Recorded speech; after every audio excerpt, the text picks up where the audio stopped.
And I'm going to start out with my two favorite diseases, which happens to be the top two diseases of all of our backyard poultry.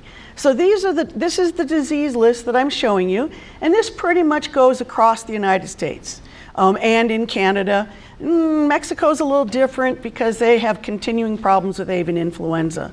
And so the top two switch depending on whether or not it is because of the fall weather or whether it's in the spring. So we see Marek's more in the spring and summer. We see coccidia more in the fall and the winter. And I'll be able to give you some reasons why that occurs. And so when we go out, this is actually somebody's backyard farm, but it's what I would call a small commercial farm. They were raising chuckers and chickens at the same time, and they had one of the chickens pass away. And so we do postmortems to try to determine whether or not this is something that all the chickens in the flock are going to have to be, we're going to have to be concerned about, or whether this is an individual disease. And these are some of my students. We are very, very concerned about biosecurity. So we always come completely dressed in one of those Tyvek suits to make sure that nothing is transmitted to your farm. And in fact, I can't get near any of the chickens that you have here. I can't even come close to where the straw is there, because I'm going to be visiting the farm tomorrow.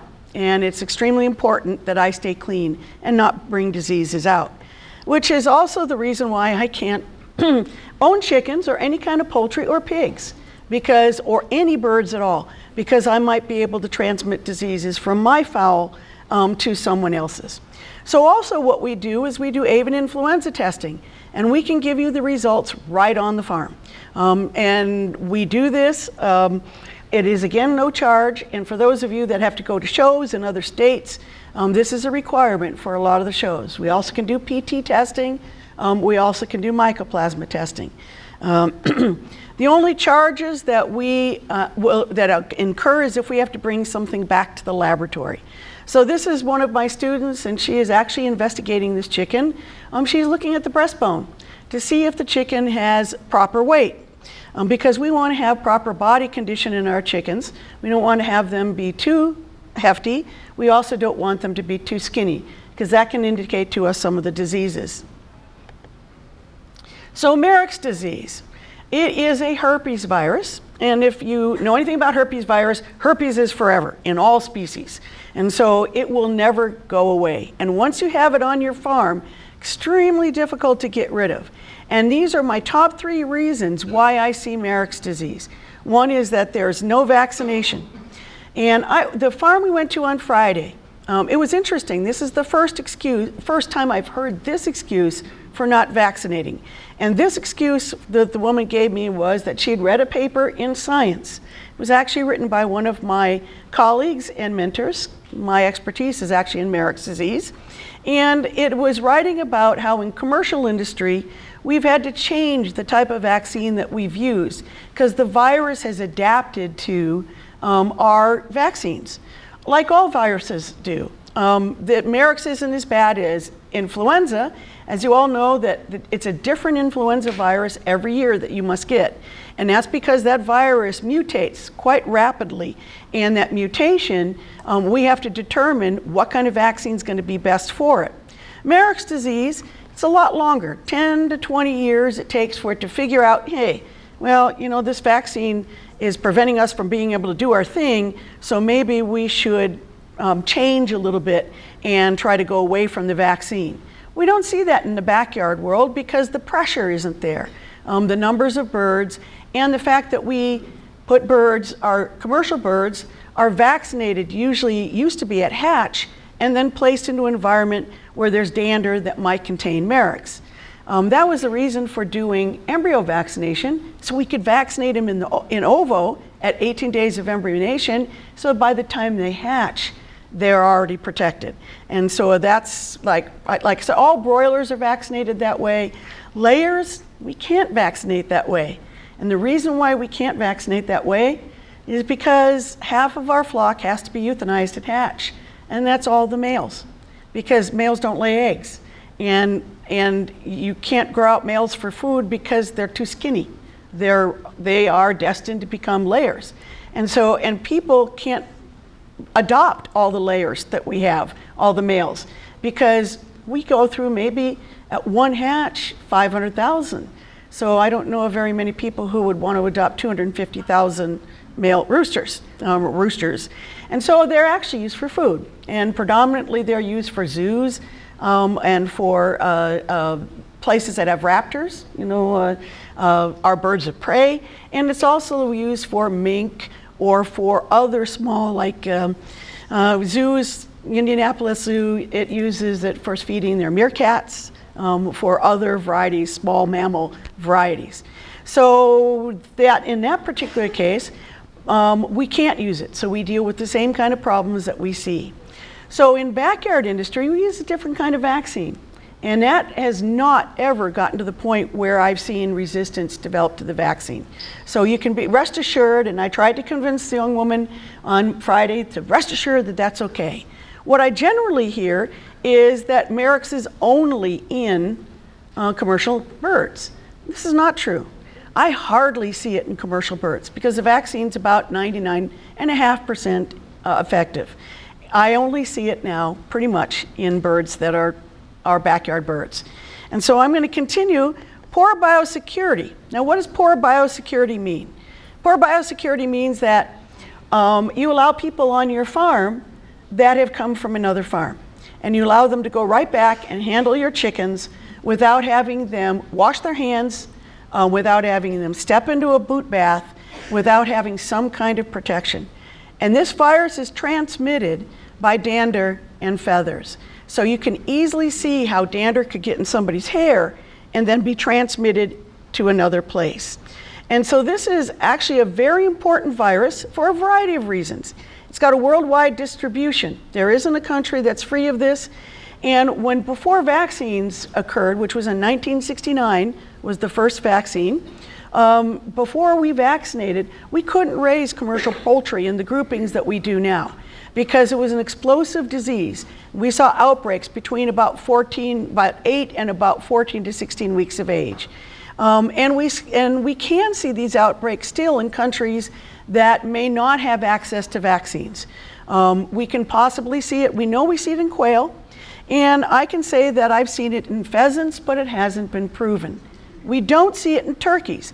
And actually, the turkey herpes virus is what we use for the vaccine. So I heard from a veterinarian that told me, or actually at a meeting, that said that all you need to do is put a turkey in with your chickens. Well, there's a lot of reasons why you don't want to put a turkey in with your chickens, because turkeys transmit diseases to chickens and vice versa. And the turkey doesn't shed enough of the turkey herpes virus to be able to protect your bird. And so again, poultry house dust, infectious 4 to 8 months, that's a long time. And how many of you have ever cleaned every speck of dust from your particular house? Probably not.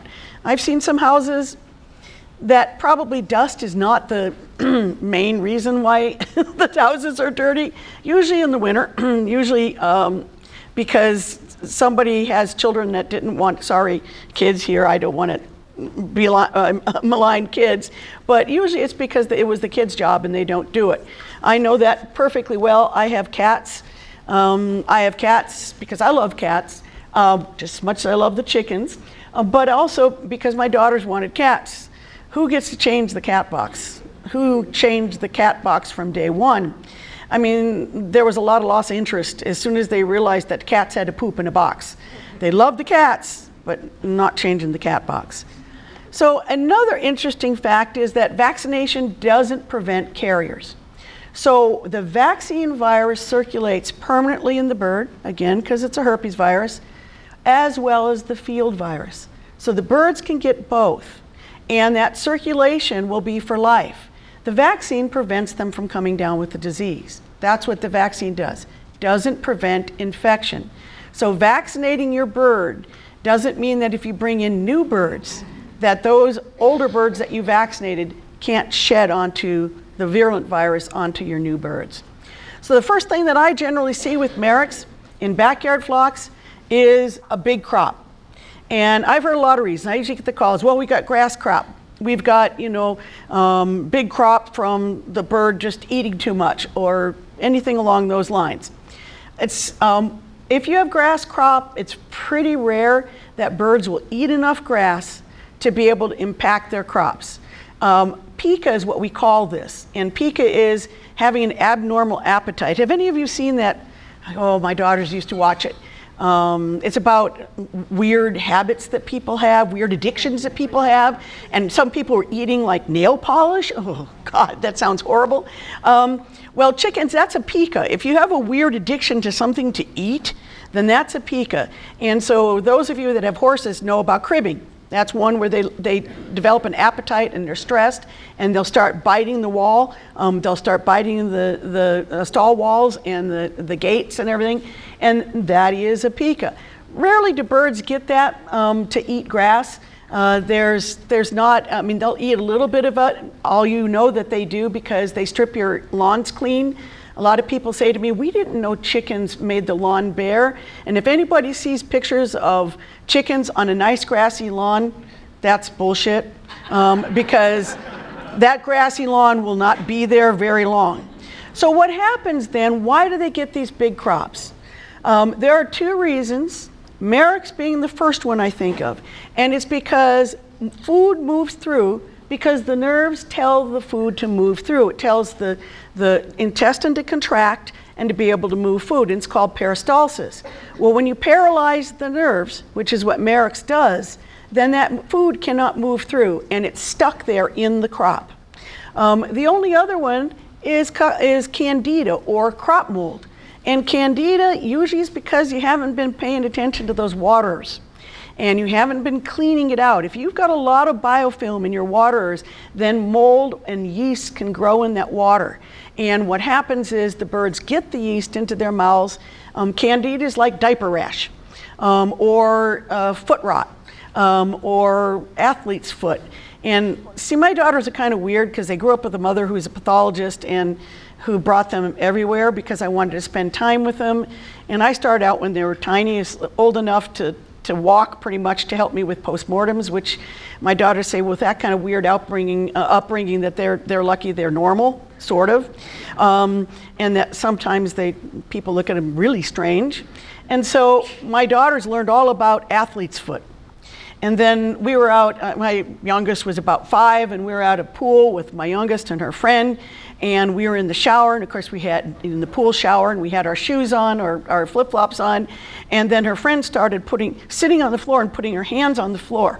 And my daughter went, oh my God, don't do that, because you're gonna get athlete's hands.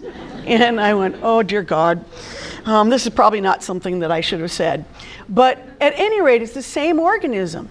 And because we don't have treatments for it, the big treatment is to clean out those waters, a little bit of copper sulfate in the water, because I'm not going to be talking about the candida. What do you do about Marek's? Well, Marek's is a dead end. It is, once they start showing clinical signs, there's no treatment.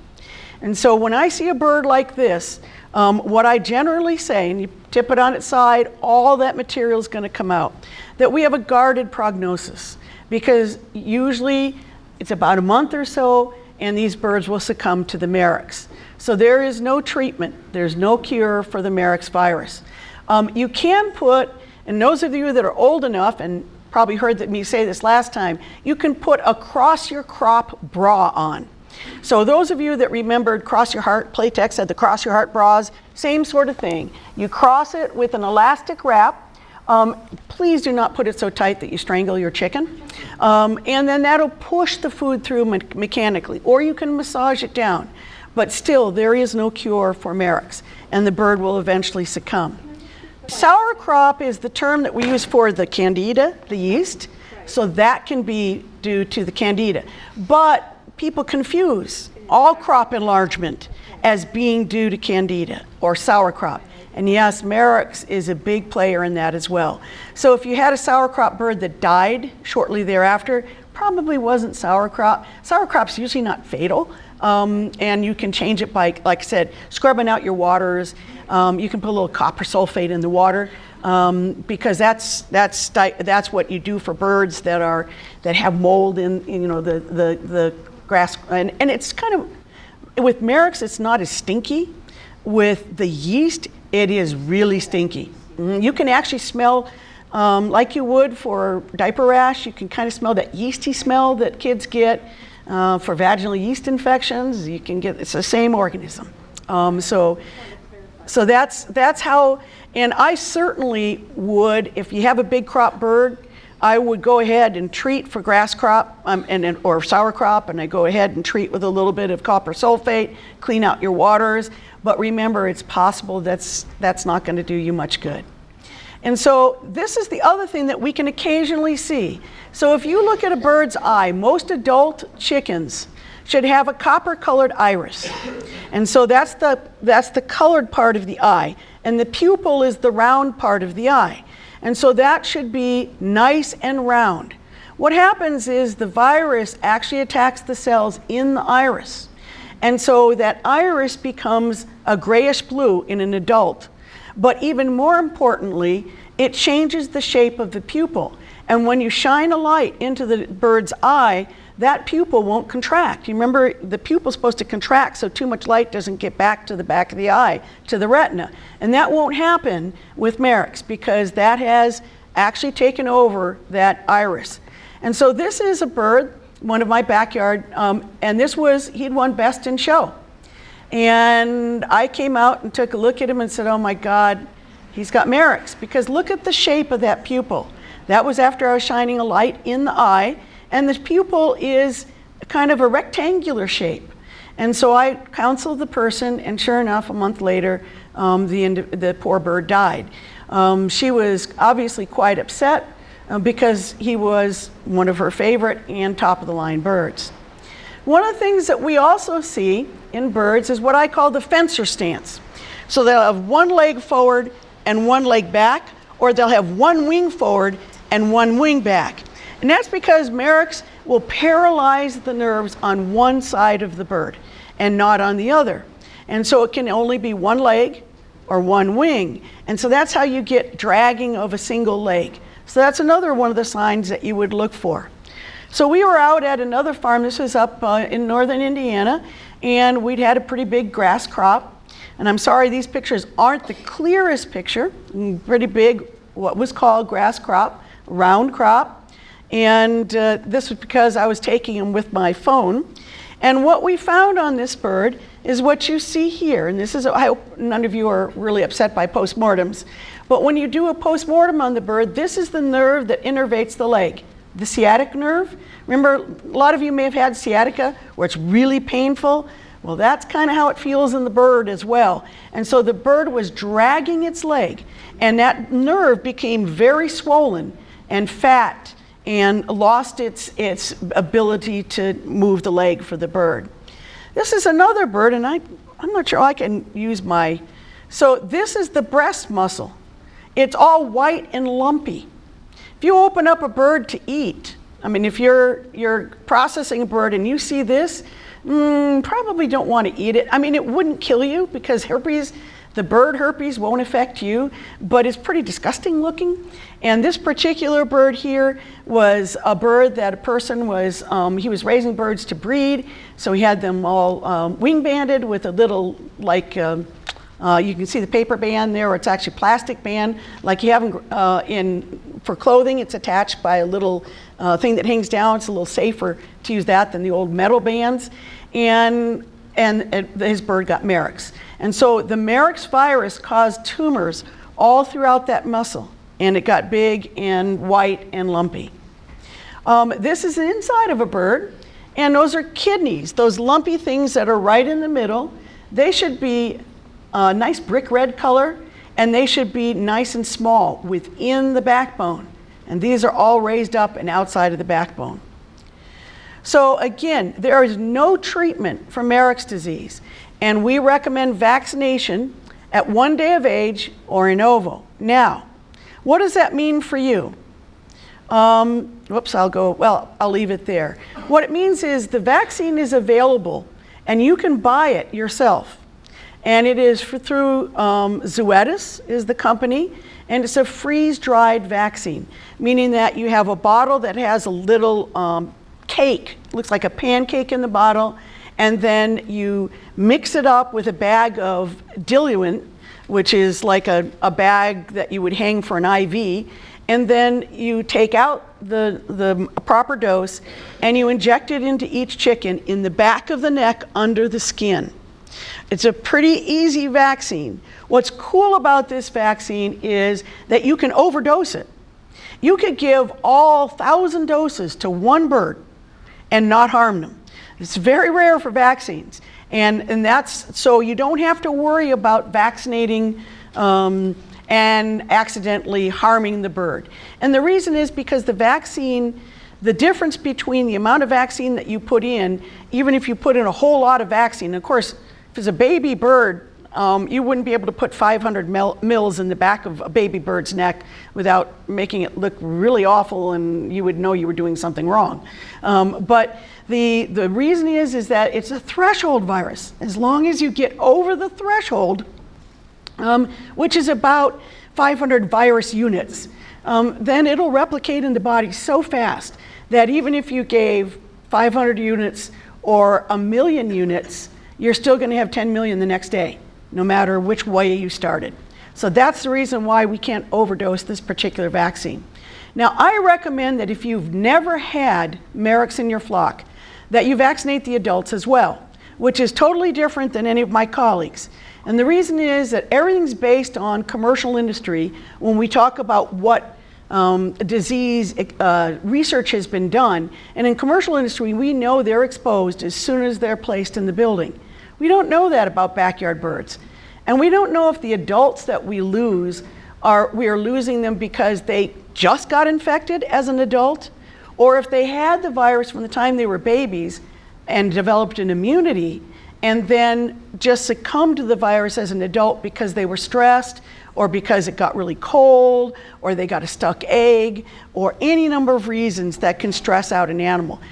Yes? What was the name of that place where you can get that? It's a Zoetis. It's Zoetis.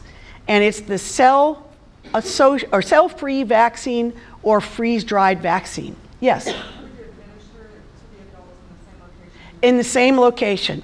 Got a little more room there to play with the adults. And to know that you're under the skin when delivering the vaccine, just draw back. And if you get air, then you've gone through the skin and you've hit the other, you're out and you'll be shooting it on the wall. When I was a student, there was it was almost all men in my veterinary class. And we had this young woman come in with a dog, a poodle. And the vaccines, at that time, dog and cat vaccines were dyed a really bright red. And she was quite well endowed and wearing a white halter top. And he became so interested not in the dog, but in other things, that he went all the way through the skin with the vaccine and pressed, and it shot all down the front of her white shirt. And that was quite embarrassing for everybody. There are different forms. So we have tumors, we have neurologic, which is the kind I said, the paralyzed nerves, so it's coming from the nerves. We have follicular, which is where they shed the virus from their feather follicles, and actually the visceral, which is tumors anywhere in the body. The only place I haven't seen the tumor is in a bill or in a beak. So the reasons that these are called different, actually the same virus goes through different stages. Some forms of the virus, those different strains, some of them like the nerves the best, some of them like the viscera the best, but they all can infect all those different places. And they all shed, so they all have the follicular form because they all shed out of the feather follicles and shed with the dander. So that's why when you see the virus transmitted, it's feathers and dander, and that's why it's so hard to eliminate the virus. It does. The vaccination works for all the different strains, and what we see in the backyard community now, or in small flock. Now, when we get into commercial flocks, that's why we have to alter our vaccines a little bit. So one commercial flock may be using the HVT. Everybody uses the HVT, which is the vaccine that you would be using, but they might be combining it with a form called SB1, which is a different strain. Or they might be combining it with Rispens, which is yet another strain, depending on what their location. And they use a little different vaccine. They use a vaccine that's called the cell-associated vaccine. And that is, the virus is contained in a cell in the vaccine. And that is a better vaccine, but it has to be kept in liquid nitrogen. And I don't know too many people who have a source of liquid nitrogen, unless, dry ice can kind of give you the same kind of freezing, but not quite adequate. And liquid nitrogen is hard to get a hold of. That's why we don't recommend it.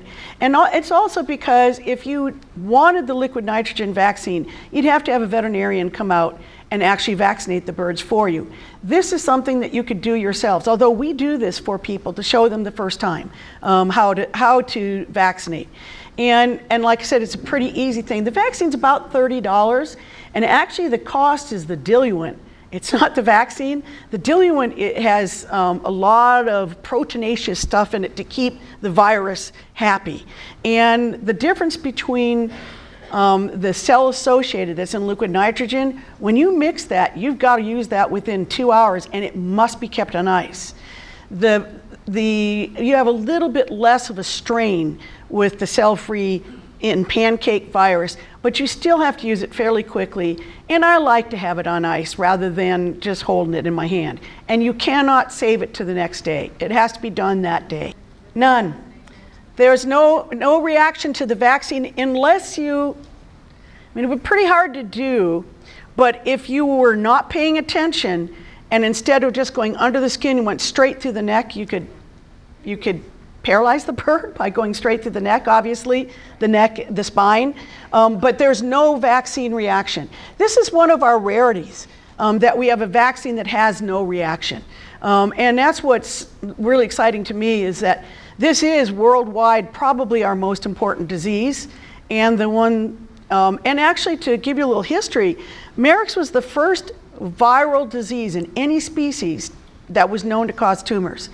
And it was the first one to have a vaccine developed for it, because we don't have vaccines for our human Marek's, it's not Marek's, but human herpes virus. So there's human herpes virus 8, which causes Kaposi sarcoma. There's Epstein-Barr virus, which usually in the US causes mononucleosis, but over in Africa causes Burkitt's lymphoma, big lymphoma in the neck. We don't have a vaccine that can prevent the tumor formation in humans. You don't have to worry about egg production, and you don't have a withdrawal time. There's nothing in there that will affect you. Okay, so there's no withdrawal time. In fact, our organic flocks are all heavily vaccinated because we can't treat the diseases when the diseases occur. So we heavily vaccinate our organic flocks in order to be able to keep them safe and healthy. You could give it again. You can vaccinate again. Now, because most of you are hatching in groups, you're not hatching all at one time, what I recommend is that you hatch your birds within a month period of time, and you keep them separate from the adults. And you see the babies first. Remember, you can transmit the virus if you have dander on your clothes.